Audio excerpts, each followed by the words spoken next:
Advocate Jayashree Sonawane यांना सांगली येथे खासदार विशाल पाटील यांच्या हस्ते लोकशाहीर साहित्यरत्न अण्णाभाऊ साठे जीवनगौरव पुरस्काराने सन्मानित करण्यात आले। सोजाई आदिवासी महिला विकास फाउंडेशनच्या सचिव ॲडव्होकेट जयश्री सोनवाने यांना ए.डी. फाउंडेशन महाराष्ट्र राज्य च्या वतीने आयोजित लोकशाहीर साहित्यरत्न अण्णाभाऊ साठे जीवनगौरव पुरस्कार 2025 साहित्य, कला, पत्रकारिता आणि सामाजिक क्षेत्रात आपल्या कुशाग्र बुद्धिमत्तेच्या जोरावर नावलौकिक करणाऱ्या उत्कृष्ट आणि आदर्श पत्रकार, वृत्तनिवेदिका यांना सांगली येथे दिनांक 23 ऑगस्ट रोजी सन्मानपत्र मेडल देऊन कार्यक्रमाचे अध्यक्ष खासदार डॉक्टर विशाल पाटील, सांगलीचे माजी महापौर डॉक्टर नितीन सावगावे यांच्या हस्ते आणि आदी मान्यवरांच्या उपस्थितीत देऊन सन्मानित करण्यात आले।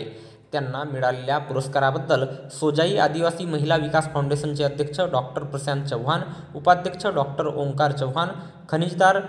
द्रौपदी सोनवाने,